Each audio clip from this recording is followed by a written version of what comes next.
Bom dia, pessoal. Vamos lá. Vamos fazer a correção da nossa atividade que foi enviada semana passada, certo? Estamos todos na quarentena, mas não quer dizer que não vamos estudar. Então, pessoal, a nossa atividade, né, que é sobre o capítulo sobre a Revolução Francesa, a primeira questão, ele traz uma imagem, certo? Que é representando o primeiro e segundo estado sobre o terceiro estado, certo? Vocês vão estar com a imagem bem melhor aí no PDF de vocês. Além disso, certo? A questão também vai pedir aí para vocês escrever um texto, né? Elaborar um texto onde descrevessem a organização social, o panorama político e a situação econômica da França pré-revolução francesa, certo? Então, eu não vou escrever aqui um texto, tá ok? Eu vou apenas mostrar aqui a vocês alguns pontos que vocês precisavam ter tocado quando estiverem escrevendo aí o texto de vocês. Então, com relação à organização social, nós vamos ver, pessoal, né, que basicamente a organização social da França nesse período, né, vai estar organizada em estamentos ou estados, né? Nós temos o primeiro estado, o segundo e o terceiro, representados pelo clero, a nobreza e o restante da população, certo? Além disso, né, nós temos também o chamado antigo regime, né, que também se conhece por absolutismo. Esse foi um período histórico, né, que nós vamos ver muito interessante dentro da Europa, onde os reis concentraram muito poder político em suas mãos, né, chegando ao ponto de tomar todas as decisões sozinhos, né, de suas nações. Por exemplo, o caso aí de Luís XIV, né, o avô de Luís XVI. Então, o próprio Luís também XVI foi um rei absolutista, certo? Então ele concentrava muito poder nas mãos dele, principalmente por ter a nobreza e o clero ao seu lado. Então apoiava na tomada de decisões. Além disso, outra coisa bastante importante, pessoal, que nós vamos ver, né, que a França, economicamente, ela estava em crise. Por quê? Né? A inflação estava alta, a carga de impostos era alta. Infelizmente, né, a base da economia era agrária, vinha sofrendo, né, colheitas ruins, principalmente por causa do clima, né, chovia muito, inclusive chuvas de granizo atrapalharam essa colheita. Além disso, o que foi colhido estava na mão de grandes donos, né, de propriedades, muitas vezes nobres, latifundiários, certo? E eles controlavam, né, toda essa produção de grãos, colocavam um pouco no mercado e fazia com que os preços subissem, né? Já tinha pouco e colocavam menos ainda. A população passava fome, os preços, né, subiam absurdamente dos alimentos. E além disso, né, nós vamos ver que Luís XVI colocou a França em uma guerra, né, ao lado das 13 colônias que futuramente vão ser Estados Unidos, né, eles lutaram pela independência contra a Inglaterra. Então isso ajudou mais ainda a abalar a situação financeira da França. Então, pessoal, esses aí são alguns pontos que vocês precisam lembrar para na hora do texto que vocês escreveram, né, tá lá tudo bonitinho. Agora, pessoal, nós vamos ter a questão 2, né? Ela tem um texto introdutório e abaixo do texto você tinha aí uma pequena questão pedindo para você explicar por que, né, houve a convocação dos Estados Gerais pelo governo, né, francês de Luís XVI e quais as mudanças, né, o terceiro Estado reivindicava no sistema de votação. Então, basicamente, pessoal, essa aí seria a resposta, certo? Não se preocupem, pessoal, vou disponibilizar depois também esse slide para vocês, certo? Então isso aqui é mais uma forma de tentar explicar, ajudar vocês a fazer as questões, tá? Então, pessoal, lembra que eu acabei de falar da questão financeira, que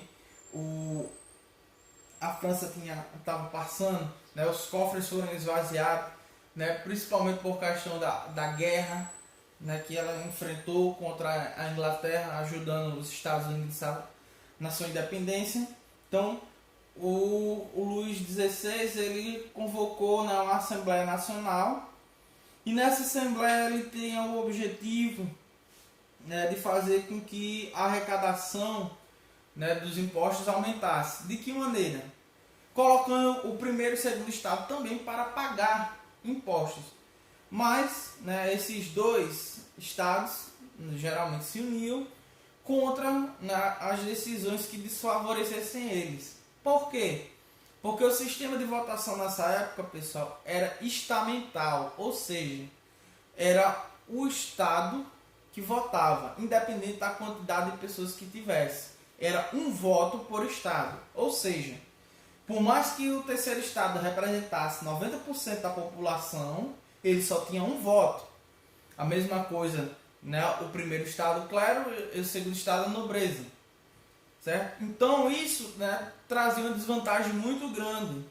E por esse motivo, né, o terceiro estado queria que a votação fosse per capita, ou seja, por cabeça, por indivíduo, né?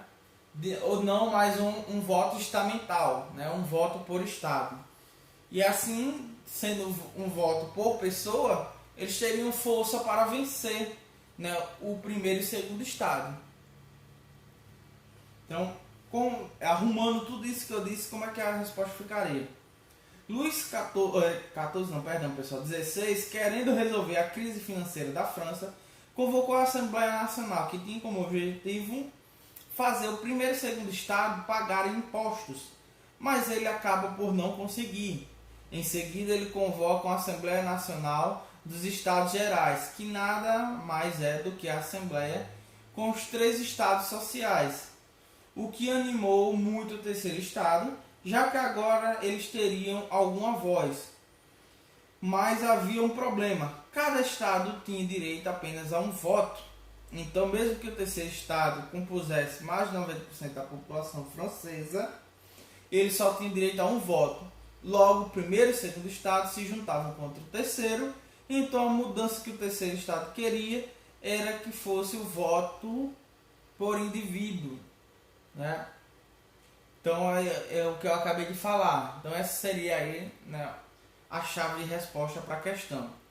Certo, pessoal? Vamos lá. A questão 3. A questão 3, pessoal, né, ele traz aí uma charge com uma falda, né? Ela diz o seguinte: este direito vamos respeitá-los, está bem?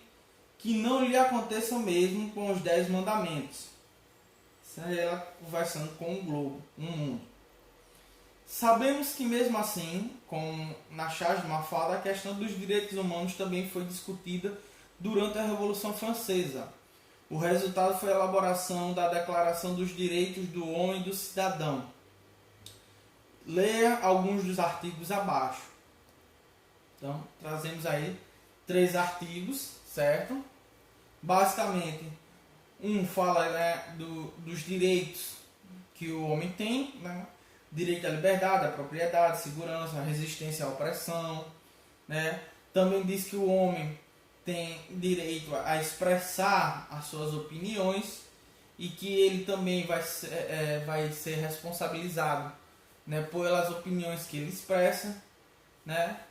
Também aí a livre comunicação dessas opiniões, podendo escrever, imprimir livremente, né? Como eu já disse anteriormente, dependendo do que ele lê, ou do que ele imprimir e escrever, ele vai responder judicialmente por isso.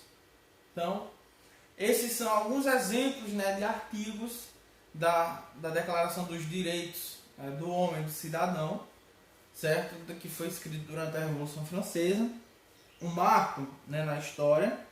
Inclusive, né, a Revolução Francesa vai influenciar bastante, por exemplo, ao que nós temos hoje, né, como as constituições nacionais, essa questão da democracia representativa. Então, as bases foram, né, fundamentadas a partir da Revolução Francesa.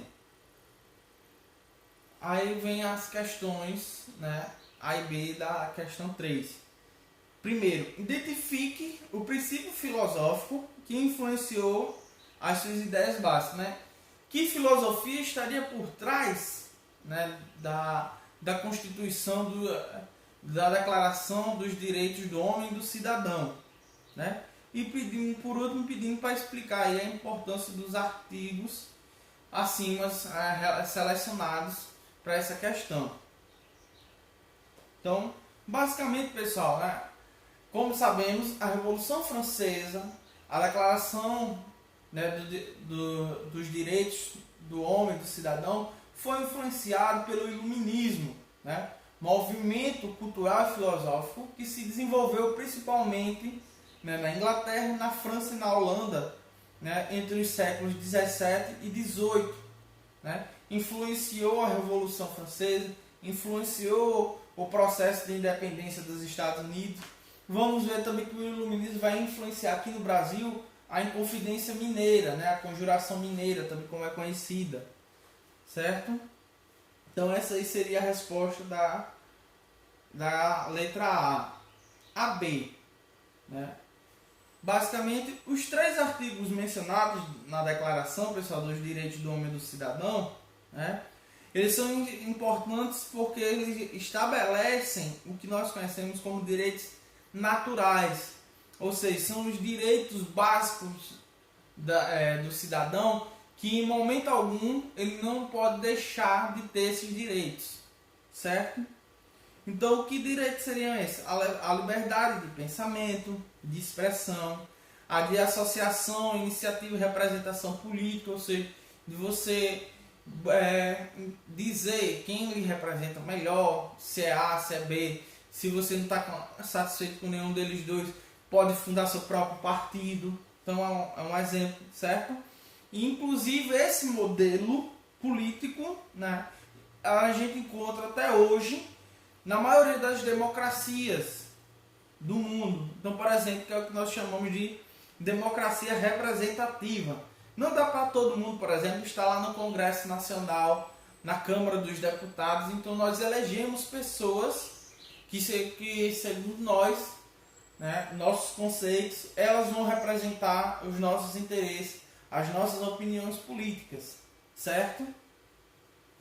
Então, pessoal, né, a atividade fica por aqui. Eu espero que vocês tenham conseguido fazer uma boa atividade, né?